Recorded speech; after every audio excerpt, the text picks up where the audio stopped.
Mesdames et messieurs, rebonjour. Là, c'est le plateau du duel de dimanche, c'est politique. Et ce matin, j'ai deux jeunes acteurs sur mon plateau. Ghislain Assoba, jeune leader, acteur politique. Bonjour. Bonjour, monsieur le journaliste. En face, Nelly Dodinou, journaliste à Crystal News et défenseur également des droits humains. Bonjour. Bonjour, monsieur le journaliste. Entre autres casquettes. Voilà, deux sujets au cœur du duel de dimanche, c'est politique. Nous allons peut-être commencer par cette polémique lancée par Maître Migan en début de semaine au sujet du troisième mandat. Selon lui, d'après lui, beaucoup de Béninois souhaiteraient que le président de la République rempile, au-delà même des limites constitutionnelles. Qu'est-ce que vous en avez pensé? Est-ce un bouée d'essai que isolément Maître Migan essaie d'envoyer? Non. On dirait ça si on n'a pas l'habitude de suivre l'actualité politique au Bénin. Il faut reconnaître à Maître Migan de faire ça souvent. Il cède d'effets d'annonce. Je me rappelle, c'était lui qui était passé sur les plateaux de l'ORTB pour parler de l'arrestation d'un président de l'État, qui fut-il l'ancien président du Bénin. Et ça n'a pas tardé. Bref, c'est pour vous dire, chacun dans son rôle dans la République. Pour ne pas dire qu'il est polémiste, mais il le fait sciemment. Et en tant que juriste, ça gêne un peu. Ça gêne beaucoup. J'ai l'impression que la République, depuis peu, vit ou bien est secouée par les juristes, ceux qui sont censés défendre l'état de droit, la démocratie, ceux qui ont été nourris parce que nous appellerons tout simplement la justice. Appeler à un troisième mandat, bon, en tant que politique, il le fait. On ne peut pas lui en vouloir pour ça. Mais en tant que juriste, c'est malsain. C'est malsain en ce sens que quand on se fie à la constitution du Bénin, c'est un mandat renouvelable une fois. Et donc, Patrice Talon est à son deuxième mandat. Donc, on ne peut pas, à cette étape-là, souhaiter qu'il brille un mandat quand on sait que le troisième mandat a toujours été objet de pression, de violence. Vous suivez de l'autre côté du Sénégal, Macky Sall qui veut un troisième mandat, la pression que ça donne. Bon, veut un troisième mandat, il ne l'a jamais dit. Voilà, donc non, il y a forcément des gens qui émettent ce vœu. Oui, Patrice Talon a ses partisans. Mais je pense qu'il faut respecter les engagements que l'on prend devant la nation. Respecter la Constitution, c'est le minimum qu'un chef de l'État peut faire. Mais je vous dirais, rassurez-vous, ce n'est pas anodin. Jacques Migan est dans son rôle, comme d'habitude, il le fait. C'est l'une des grandes gueules de la rupture. Il sait à quoi dire, quand et comment. Moi, je pense que Maître Migan a juste jeté un ballon d'essai pour voir comment ça va prendre, quoi. Mais je voudrais dire, la déclaration de Maître Migan, c'est une déclaration du partisan du président de la République ou du partisan de la mouvance qu'il est. Parce que constitutionnellement, la loi permet au président actuel de faire deux mandats, en fait. Un mandat renouvelable une fois. Et là, nous sommes dans son second mandat. Et aucun test de la République ne nous permet aujourd'hui de dire que le président de la République va remplir pour faire un troisième mandat. Cependant, lorsque nous allons dans le fond des propos de Maître Migan, il n'a pas dit qu'il souhaite que le président revienne. Il a clairement dit que les Béninois voudront ou veulent ou souhaitent que le président de la République revienne encore une fois. Cette volonté, ce souhait d'une partie de la population, parce qu'il sait, je ne sais pas sur quoi il s'est basé pour faire cette affirmation, mais cette volonté peut être justifiée. Peut-être justifiée parce qu'aujourd'hui, lorsque nous voyons la manière dont le Bénin est dirigé, les réalisations qu'on peut mettre à l'actif des dirigeants aujourd'hui, lorsque nous voyons le cadre macroéconomique qui devient de plus en plus attrayant, qui permet aux investisseurs de venir au Bénin, est-ce que on ne peut pas accorder un peu de crédit au propos de Maître Migan? Est-ce que les Béninois ne voudraient vraiment pas que cette dynamique qu'on a amorcée depuis 2006 continue? 2016. 2007 plutôt, continue? point d'interrogation. Mais je pense que légitimement, une portion des Béninois voudrait bien que le président de la République revienne, pas pour forcément un troisième mandat, puisque la Constitution ne permet pas, mais bon, que la dynamique continue quand même. Donc c'est plutôt une histoire de dynamique. C'est plutôt une histoire de dynamique. Mais là encore, il faut faire une différenciation. Vous savez, au Bénin aujourd'hui, il y a des Béninois qui se sont rangés. Quand je dis rangés, face c'est-à-dire à la manière dont les réformes sont mises en place, qui se sont rangés face à la rigueur qui a été instaurée dans la République, parce que c'est Patrice Talon. Pas parce qu'il y a un président dans la République, mais parce que c'est la personne de Patrice Talon qu'ils ont peur et qui se sont rangés, qui sont obligés de respecter strictement les prescriptions de la République.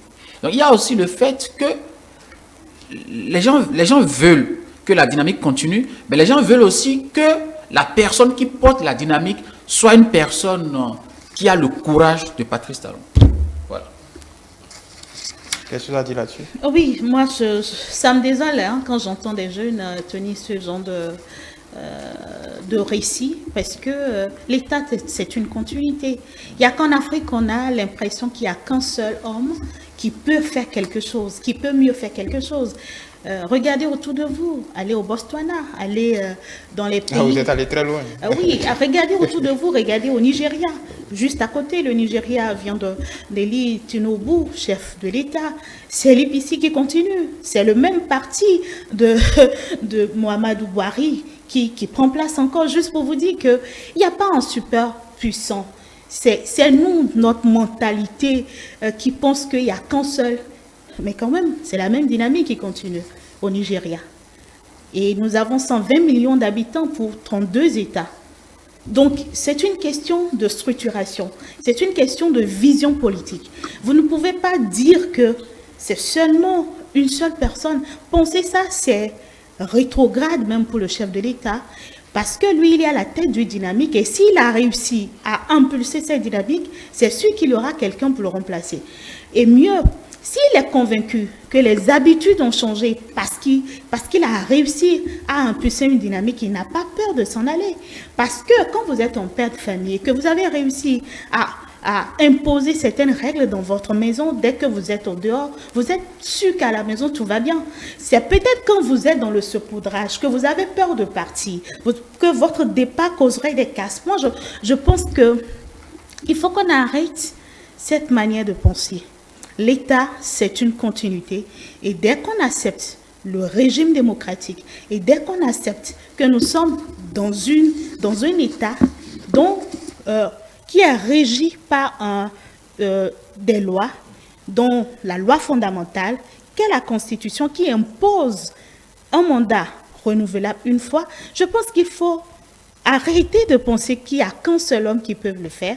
Du moment où vous prenez les affaires, et que vous avez réussi à impulser une dynamique, vous devez être sûr de vous-même, de savoir que la dynamique continuerait. Même si cette dynamique ne continue pas, les règles, les bases que vous avez posées doivent forcément continuer puisque l'État est une continuité. Est-ce que, en tant que partisan membre de la mouvance, en tant que partisan des actions du président de la République, est-ce que vous percevez aussi cette crainte de Jacques Migan que quelqu'un ne puisse pas incarner? Parce que vous avez dit, ce que vous avez dit important, je l'ai relevé, c'est la figure de Patrice Talon qui est craint, et qui est redouté. Est-ce que ça veut dire que si celui qui suit n'a pas la même posture, ça pourrait remettre en cause beaucoup de choses? C'est quoi comment vous percevez un peu tout ça? Mais généralement, en Afrique et dans les pays sous-développés, nous avons l'habitude de constater ce que j'appelle le cycle des perpétuels recommencements. Ça dit quoi? Chaque régime vient, il instaure sa politique, sa vision, sa gouvernance et a tendance à remettre en cause tout ce qui a été fait, bien que l'État soit une continuité. Et nous l'avons connu ici au Bénin. Après le départ du général Kérékou, nous avons connu le régime du changement. Après le régime du changement, la refondation qui semble être une continuité, mais c'est de nouvelles personnes, une autre vision carrément. Mais depuis 10 ans pratiquement, depuis 7 ans pratiquement, est-ce qu'on n'a pas comme l'impression que c'est la même dynamique qui est en train de continuer? Oui, vraisemblablement oui. Oui, bon, c'est la même personne qui est là. Mais bien sûr, c'est la même personne qui est là et c'est la même dynamique.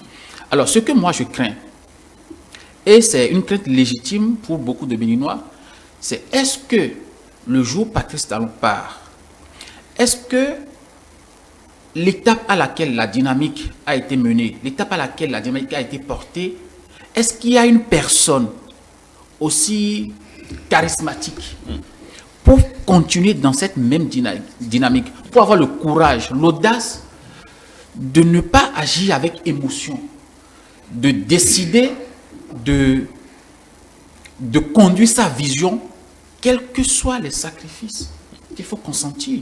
C'est là la grosse interrogation. Vraisemblablement, il y a beaucoup de Béninois qui peuvent porter une dynamique la même dynamique de cette manière, mais qui? Puisque nous n'avons pas vu d'autres personnes à l'œuvre et que nous avons vu Patrice Talon à l'œuvre, on a peut-être, je vais dire, la peur. D'accord, sans vouloir vous arrêter, ça veut dire quoi? Le bloc républicain, l'Union progressiste, le Renouveau, bon, ils ne servent pratiquement à rien. Ils peuvent pas, on ne peut pas dégager, il n'y a pas des hommes de qualité capables de prendre la relève ou d'impulser la dynamique, d'autant plus que ce sont des partis qui soutiennent l'action du gouvernement. Donc on se dit qu'il doit y avoir une certaine logique pour porter cette action, quand bien même le mandat de Patrice Talon serait terminé. Parfois, porter une dynamique, ce n'est pas que de la compétence, ce n'est pas que du professionnalisme, ce n'est que la figure de la personne, ce n'est que le charisme de la personne. Voilà. Et dans les formations politiques actuellement, il y a peut-être des personnes, des femmes, des hommes qui peuvent porter la dynamique, mais moi je ne vois pas encore cette figure emblématique qui peut continuer la dynamique telle que Patrice Talon. Bien évidemment, il peut y en avoir. Je ne dis pas qu'il n'y a pas de femmes et qu'il n'y a pas d'hommes dans cette formation politique. Attendez. Je ne dis pas qu'il n'y a pas d'hommes et de femmes dans cette formation politique, mais qui?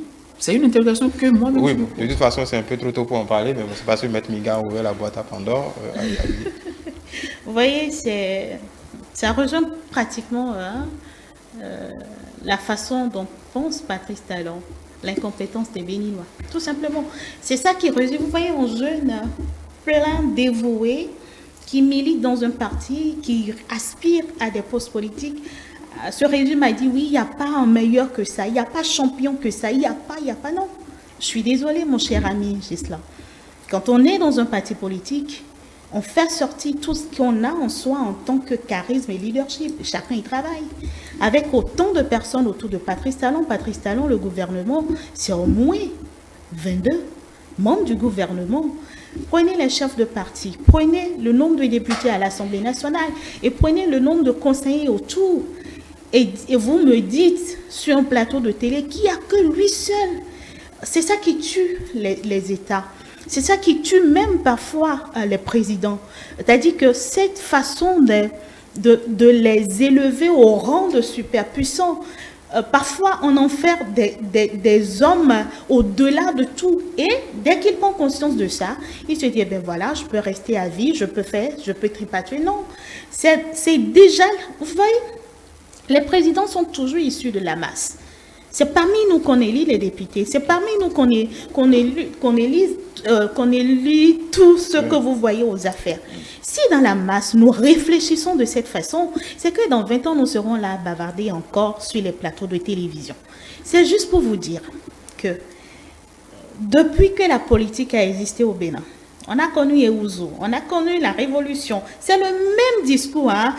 Refondation, tout ce que vous voulez, même la rupture, le nouveau départ. C'est la même chose parce que chacun en venant a une vision. La vision de changer les choses, de changer les mentalités, de faire évoluer les choses. C'est normal. Si nous élisons une nouvelle personne, c'est parce qu'on aspire à mieux. Ce qui voudra dire, ce que Patrice Talon fait, c'est beau, c'est bien. Il y a des choses à corriger, il y a des choses à redire, il y a des choses à dénoncer pour mieux faire. Celui qui vous vend en offre politique viendra vous dire, ce que Patrice Talon fait, je peux mieux le faire. Et donc, élisez-moi et vous verrez. De la même façon, le courant politique qui est là décide de garder le pouvoir, il y a 1001 personnes autour pour incarner ça. Parce que faire ce travail de lavage de cerveau pour dire, en dehors de lui, personne, c'est de dire à Patrice Talon qu'il échoue là. Parce qu'il ne peut pas gouverner 10 années avec des partenaires, avec une équipe, alors que lui-même il dit on ne change pas l'équipe qui gagne. Ce qui voudra dire que dans autour de lui, il y a des personnes capables dont il est conscient de leur capacité. Ce qui voudra dire qu'autour de lui, lui-même, il est convaincu du travail qui se fait. Non, ne lui dites pas que oui, c'est le super puissant. Je ne pense pas que Patrice Talon souhaiterait ça. À moins qu'il a l'ambition véritable de rester. Bon, il a déjà dit devant la représentation nationale. Il a prêté serment une fois, il a dit, il est revenu une deuxième fois. Donc moi, je suis Saint-Thomas. Voilà. Donc bref, on ferme ça. Non, il n'a pas prêté serment sur un mandat. Oh, je jure solennellement faire de mon unique mandat. Il a dit à Porto Novo, nous sommes à son deuxième mandat.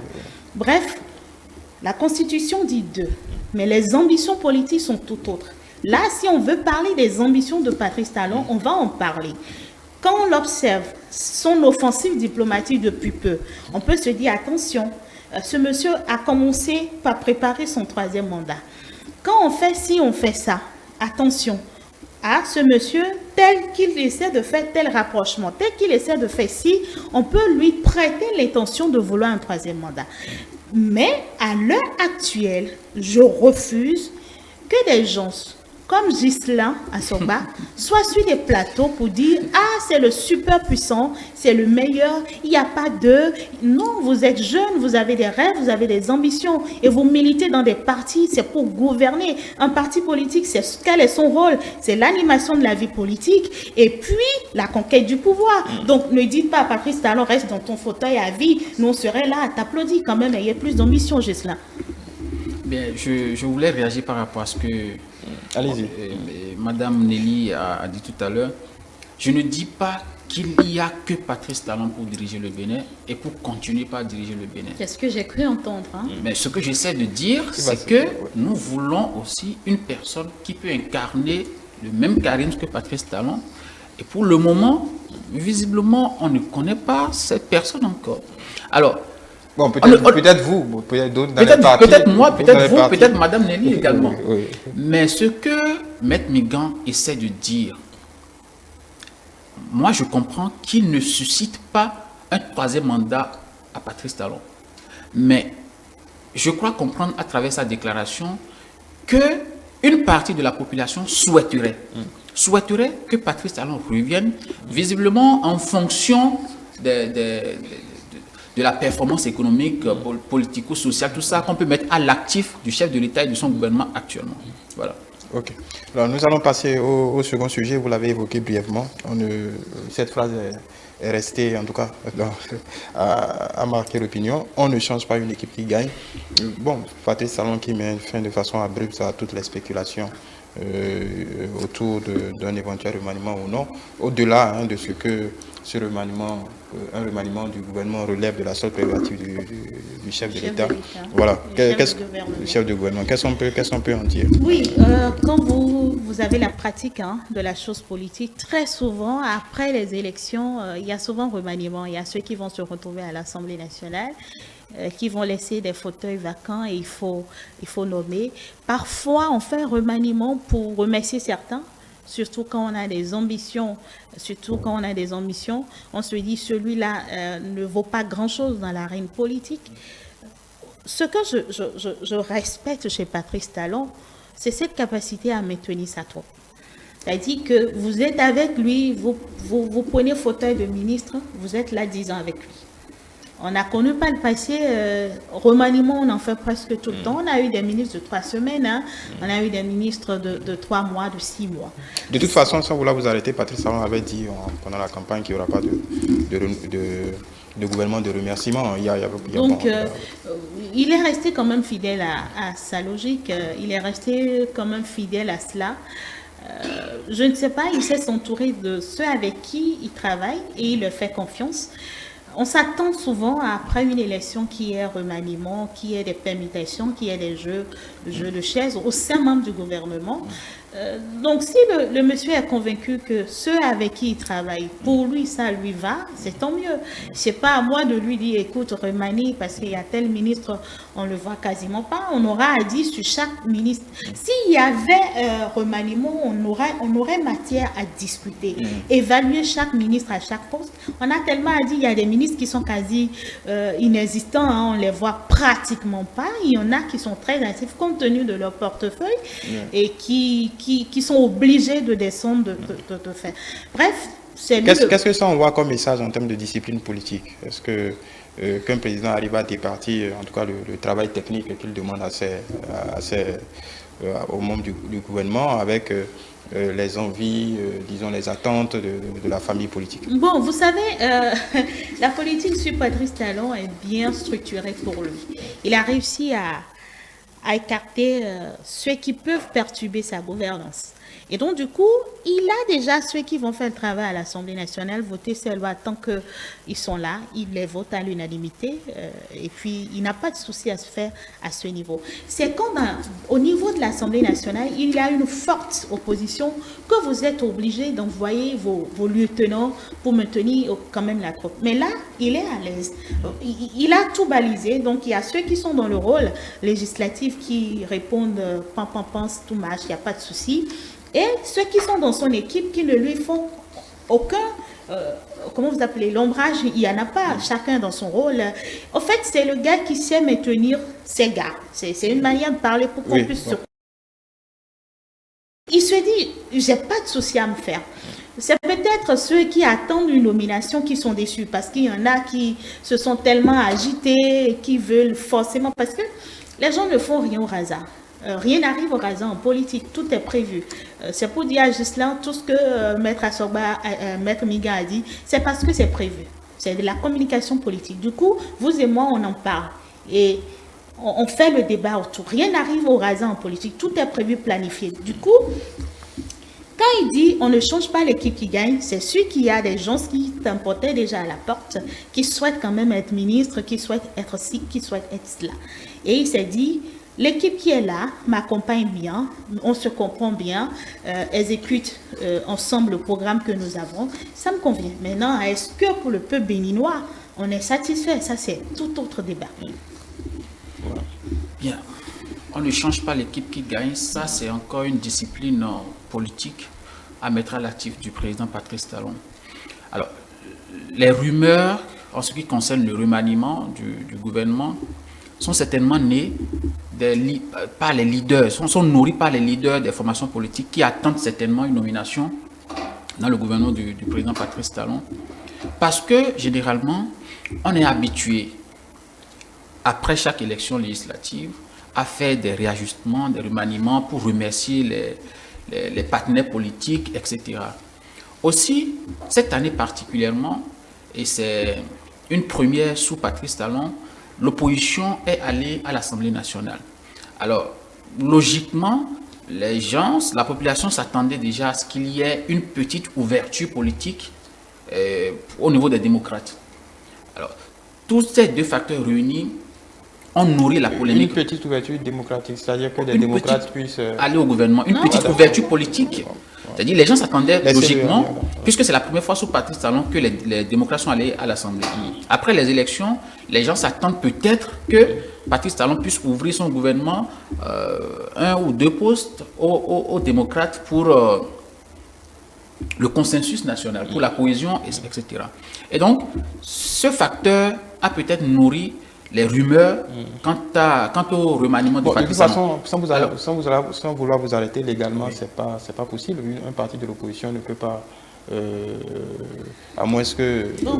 Une ouverture pour apaiser la tension politique dans le pays, ça peut se faire. C'est une compromission. Voilà. On est habitué à ces genres de compromissions politiques, généralement au lendemain des élections législatives. Alors, si Patrice Talon dit aujourd'hui qu'on ne change pas l'équipe qui gagne, c'est parce que certainement il a compris que le poste de ministre, ce n'est pas seulement la compétence. Ce n'est pas seulement j'ai la compétence de diriger le portefeuille ministériel. Il y a aussi le fait qu'il faut connaître le secteur. Et ces chevaliers, comme il a dit, sont avec lui depuis très longtemps. ce sont des personnes qui maîtrisent mieux leur secteur, leur département ministériel, qui peuvent agir en toute autonomie, qui peuvent conduire la vision du chef de l'État dans ces départements ministériels-là. Et donc, les changer aujourd'hui, c'est permettre à ce qu'une autre personne revienne, commence par s'approprier des dossiers du département ministériel et peut-être recommencer un peu à zéro. Ouais. Et donc, je dirais, c'est encore le courage de Patrice Talon, la rigueur qu'on lui reconnaît et le courage qu'on lui reconnaît qui lui a permis d'affirmer à la face du monde qu'on ne change pas l'équipe qui gagne et qu'il est fier de travailler avec ses chevaliers et qu'il a l'intention d'ailleurs de continuer par travailler avec eux. Ceux qui attendent vont devoir patienter. Oui, vous vouliez intervenir Non, c'est juste pour vous dire que dès que l'opposition cesse, dès que l'opposition entre au gouvernement, elle cesse d'être opposition. Elle cesse d'être opposition. Vous ne pouvez pas être à l'opposition et aller à la mouvance. C'est deux choses, c'est deux entités différentes. Tout ce que vous faites, c'est faire des offres politiques et pouvoir vous retrouver à la place de l'exécutif.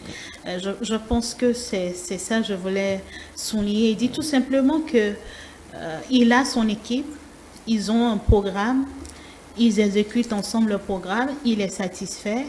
Et puis bon, voilà, c'est le propre de Patrice Talon, c'est à lui, c'est son gouvernement, c'est son gouvernement. Maintenant, est-ce qu'on a demandé à la base, à la communauté à la base, si elle souhaiterait peut-être qu'on change tel ministre? Peut-être les travailleurs pourront parler pour dire, bon, nous, on n'est pas satisfaits du côté-ci, du côté cela. Est-ce qu'on a tendu le micro aux acteurs de la santé pour savoir si le ministre de tutelle est la personne qu'il leur faut vraiment, s'ils n'ont pas des choses à reprocher? Bref, ça, c'est intuitif personnel à Patrice Talon. C'est lui qui a son équipe, il sait comment il dirige son équipe et s'il est satisfait, eh bien, c'est tant mieux. Voilà, une autre question. Est-ce que pour vous, ça peut, cette posture, bon, c'est pas, on ne peut pas dire qu'on soit surpris. Patrice Talon nous a habitués à surprendre quelque peu, à sortir des sentiers convenus. Est-ce que vous pensez que ça peut avoir une incidence sur la pratique de la politique telle que les acteurs le font, ou bien c'est simplement conjoncturel? Est-ce que ça peut changer les mœurs de façon profonde? Chacun a son style. Hein? Chacun a son style. Quand vous prenez un Boniaï, lui, il veut faire des heureux partout et à tout moment. Il veut que tout le monde vienne prendre sa part. Oui. C'est le style Boniaï. Lui, il distribue des postes, il remanie quand il est fâché, et bon, il vous renvoie. Et puis, il vous remplace. Ou bien vous êtes à la maison, vous lisez à l'écran votre... voilà, donc, lui, chacun a son style. Patrice Talon, son style, bon, j'ai mes lieutenants, j'ai des gens avec qui je travaille, j'ai des partenaires qui me satisfait, qui suivent ce que je dis, qui n'outrepassent pas mes prérogatives ou bien qui ne me font pas ombrage. Bon, moi, ça me convient, restez à vos places. Et puis, quel est votre avis à vous? Mon avis, c'est une bonne chose parce que la stabilité en toute chose vous permet d'atteindre un résultat. Le résultat peut être mauvais, hein? C'est pas la qualité du résultat, mais je sais quand vous êtes constant, stable, vous faites des choses jusqu'à la fin. Maintenant, si vous ne vous remettez pas en cause au cours du processus, vous allez remarquer que vous avez été stable jusqu'à la fin et que le résultat n'a pas été positif. Tout ce que je vois et je constate de très positif, c'est que quand vous êtes à un poste et que pour Patrice Talon, vous avez des résultats, c'est pas le peuple, hein. Et tant qu'il est satisfait, vous y restez. C'est pas du genre, il nomme, il renomme, il dénomme, tout ce que vous voulez. C'est pas du genre. Donc, chaque président a son style. Et pour la masse, on dirait, c'est un clan bien fermé. C'est très fermé. Il est difficile d'accéder à ce clan. Bon, la masse dirait, mais quand même, il n'y a pas que ceux qui sont ministrables. On peut essayer de faire le remaniement et essayer d'autres personnes. Quand je prends par exemple le ministre de l'Intérieur, celui qui a été ministre de la Santé, puis après ministre de l'Intérieur. Bon, est-ce qu'on avait besoin de le mettre à ce poste? A-t-il les compétences pour être à ce poste-là? c'est un poste ministériel régalien, le ministère de l'Intérieur. Est-ce qu'il a le profil? Est-ce que dans la République, il n'y avait pas mieux à mettre à sa place? Bon, donc, visiblement, Patrice Talon pense que oui. Voilà, donc on peut se poser ces questions-là. Mais pour Patrice Talon, mettre un médecin à l'intérieur, bon, ça lui va. Tout simplement. Bref, c'est Patrice Talon, ça. C'est ce à quoi on peut l'identifier. Si dans 20 ans, on va parler de l'histoire politique du Bénin, sous Patrice Talon, on peut relever ça. Vous êtes à un poste. Si vous avez des résultats qui le convainquent, vous y restez. Voilà. Est-ce que l'autre question pour vous qui êtes de la mouvance, est-ce que ce type de décision est de nature à démobiliser la troupe? Est-ce que ça peut avoir une incidence? Est-ce que ce n'est pas un test de fidélité aussi pour tous ceux qui se réclament de l'action gouvernementale, hein, les deux blocs et les autres partis aussi de la mouvance y compris? Est-ce que ce n'est pas un véritable test de fidélité pour les troupes? Et avant de répondre à cette question, je voudrais qu'on fasse un petit diagnostic par rapport à la manière dont les remaniements se faisaient par le passé. Ouais, on a connu des régimes où pratiquement chaque 6 mois, comme Mme Nelly l'a dit, chaque 3 mois, on a connu des ministres de 3 mois dans ce pays où on faisait des remaniements pratiquement plusieurs fois dans une année. Est-ce que ces remaniements sont de nature à satisfaire l'intérêt de la masse? Non. Les remaniements sont de nature à satisfaire les intérêts personnels de ceux qu'on a nommés et parfois des intérêts des formations politiques qui ont proposé ces personnes-là. Alors, Patrice Talon, puisqu'il a signé un pacte avec la population, avec le peuple béninois, et en dehors de ce pacte qu'il a signé, le peuple béninois a voté pour Patrice Talon. Le peuple béninois n'a pas voté pour ses ministres. Et à la fin de son mandat, en 2026, Patrice Talon rendra compte au peuple béninois. Ces ministres ne rendront pas compte au peuple béninois.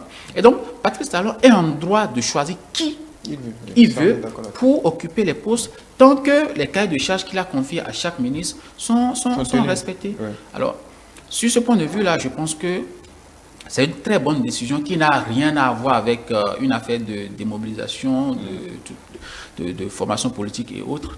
Si vous voulez mériter un poste ministériel, travaillez, montrez votre compétence. Peut-être qu'un jour, Patrice Talon verra que vous êtes l'homme qu'il faut à ce poste-là. Donc pour vous, c'est pas, il n'y a pas d'incidence, il n'y aura pas d'incidence particulière sur la... disons, le comportement des uns et des autres. Je ne pense pas qu'il y ait d'incidence. Cependant, il y aura toujours des grincements de dents. Parce que lui-même, il a reconnu, je n'ai pas les propos exacts, ceux qui attendent devraient patienter. Oui, dommage pour ceux qui attendent. Dommage pour ceux qui attendent. Ça voudra dire qu'il y a des gens qui attendent. Oui. Et pour ces personnes-là, il y aura toujours des grincements de dents. Je vous pose, même si vous n'êtes pas de la majorité, vous n'êtes pas de parti politique, est-ce que vous pensez que c'est aussi un test de fidélité parce que, on va le dire aussi, ce ne sont pas seulement les postes ministériels qui étaient espérés, d'aucuns espéraient aussi que des mouvements... de toute façon, à chaque conseil des ministres, il y a toujours nomination. Nomination, oui. Et à chaque conseil des ministres, il y a toujours nomination. Et quand vous vérifiez, il y a toujours des partisans, des militants, au-delà de la compétence de ces personnes qui sont nommées. Donc, du coup, quand vous militez, il y a un gain, forcément. Ceux qui attendent la démobilisation, c'est pas évident. Quand on sait que quand ils nomment, c'est pour une durée, indéterminée, si on peut le dire. Donc, c'est pas nouveau. C'est pas nouveau. Et ceux qui font chemin avec lui savent que le ministre des Affaires sociales est là depuis plus de 5 ans. Bientôt, elle est là. Ceux qui sont avec lui savent que le ministre de la fonction publique, Adidia Tourmatis, elle est là. Depuis le départ, elle est là.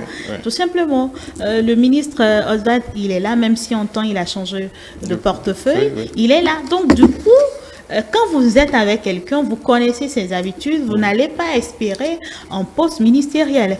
Si le ministre de la décentralisation a pu se faire ministre, c'est parce que entre-temps, il y a son parti qui a rejoint le mouvement et c'est devenu UP Le Renouveau. Donc c'est le gain politique que son parti a eu après s'être fédéré avec UP. Donc bon, au fait, quand vous êtes avec quelqu'un, vous devez connaître ses habitudes. Peut-être avoir la chance d'avoir les autres nominations. De toute façon, chaque mercredi, il y a au moins 4, 5, 6 personnes qui se font nommer. Il y a aussi, je voulais souligner un aspect de la déclaration du chef de l'État, où en face des caméras, des journalistes, il a félicité et encouragé ses ministres, ses chevaliers. Alors, vous ne voyez pas que ce style de management est de nature à motiver ces gars à mieux travailler, à se donner plus, pour plus de résultats. C'est à mettre à l'actif du chef de l'État. Vous voyez, c'est une manière de diriger et d'encourager, de motiver la troupe à aller de l'avant. Aussi, lorsque vous êtes nommé à un poste, pas forcément ministériel, et que vous savez que vous aurez une stabilité, ça vous permet de travailler durablement. Mais lorsqu'on vous nomme aujourd'hui et que vous n'êtes sûr de rien, c'est-à-dire dans votre tête, du jour au lendemain, on peut vous enlever à tout moment. On peut vous relever de vos fonctions à tout moment. On a comme l'impression que vous travaillez que pour votre poche. Parce que demain, vous pouvez partir. Vous voyez? La stabilité que Patrice Talon permet à ses chevaliers d'avoir est de nature à permettre que la vision du chef de l'État soit conduite dans ces départements ministériels-là. Voilà. On va juste finir, il nous reste quelques minutes. Une question, on va dire, qui me vient rapidement à l'esprit dans le contexte de cette déclaration. C'est cette petite, on va dire, ce petit pincement, en tout cas cette petite attaque que le chef de l'État a lancé à l'endroit d'une radio que nous connaissons tous. RFI, comment avez-vous apprécié cette séquence en tant que déjà journaliste et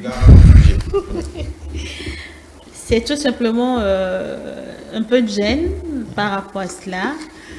Les autres ont un budget, ils sont indépendants.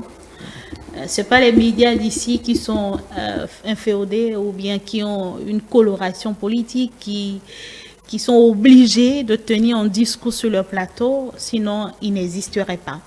Donc quand vous avez cette liberté de travailler, forcément vous faites sortir ce que les autres n'oseraient pas faire sortir. Il y a information quand il y a du nouveau. C'est-à-dire, le président de la République du Bénin, il est président. Ça, ce n'est pas l'information.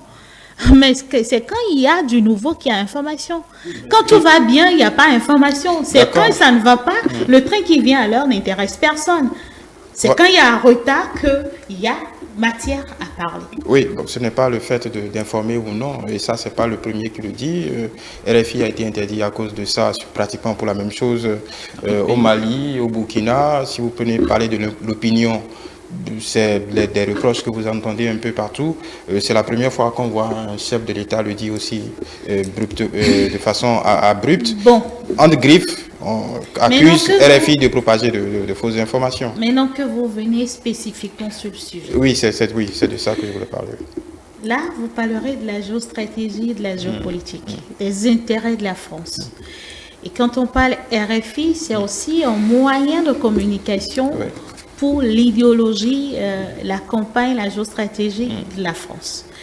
Tout ce que vous avez à faire, pays africains, c'est d'avoir vos médias capables de déployer le même matériel, les mêmes compétences pour qu'on ait de sons de cloche.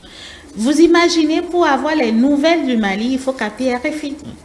Alors, parce que le Mali n'a pas pu avoir ces compétences, les moyens pour pouvoir nous donner ces informations.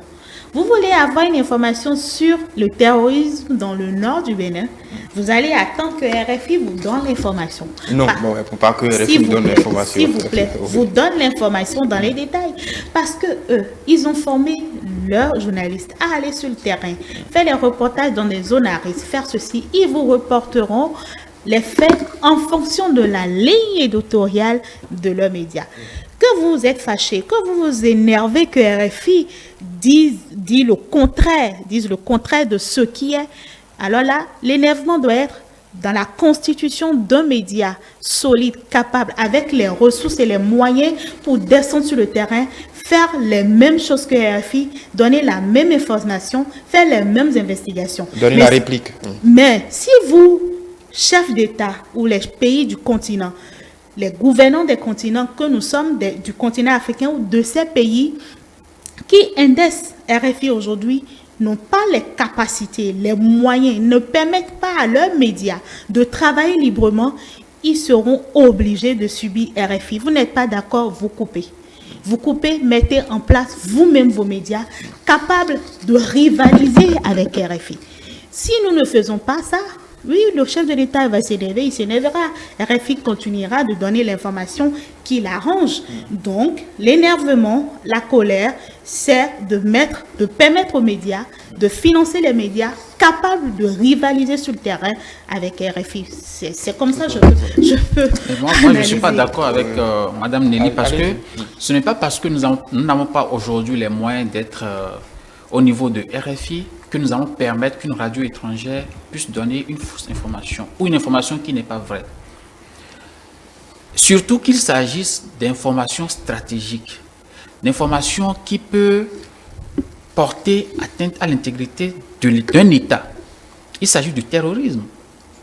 Et sur ce plan d'ailleurs, vous ne pouvez pas imaginer combien de millions, ou pour dire de milliards, on peut faire perdre au Bénin juste à cause d'une fausse information, puisque nous avons des intérêts au nord.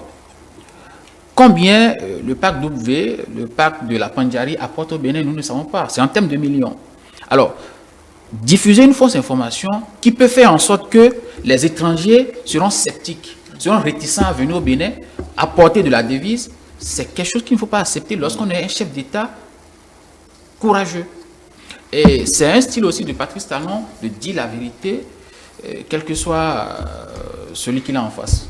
Voilà, je voulais qu'on finisse rapidement sur ce sujet qui n'était pas prévu au programme. Est-ce que vous voulez ajouter quelque chose? Bon, rapidement, je dirais tout simplement que RFI fera son travail en fonction de la ligne éditoriale et ce serait dommageable de rester encore en 2023 à être collé à l'actualité de RFI. Étant donné que nous avons des médias qui peuvent faire les mêmes choses. Si vous voulez une information sur le parc W de la Pandjari, ce n'est pas sur le site de RFI, on ira. C'est sur le site des médias au Bénin. Donc, je réitère, oui, Patrice Talon, il n'est pas d'accord la façon dont l'information est traitée. Moi aussi, je dirais, je ne suis pas d'accord de la façon dont l'information est traitée sur l'ORTB. Donc, chacun est dans son droit de revendiquer. Mais au-delà de la colère, il faut qu'on permette aux médias nationaux de rivaliser également avec RFI en leur donnant les moyens de travailler, de pouvoir rapporter l'information de façon fidèle. Quand il y a l'ométa autour de quelque chose et que les autres fuient, ils vous donneront l'information qu'ils ont. Alors que nous, fils du Bénin, nous avons les capacités, nous avons les compétences. Il suffit qu'on nous accompagne et que le résultat serait là. Et plus personne n'ira capter RFI pour avoir l'information concernant le Bénin. Merci beaucoup. Je rappelle que vous êtes journaliste à Crystal News, défenseur des droits humains. En face, Ghislain Assoba, jeune leader, acteur politique également. Merci pour ce duel assez courtois, je dois dire. Mesdames et messieurs, je vous retrouve à ma suite. Vous allez retrouver Théodule Roussa et ses invités pour l'hebdo des éditorialistes.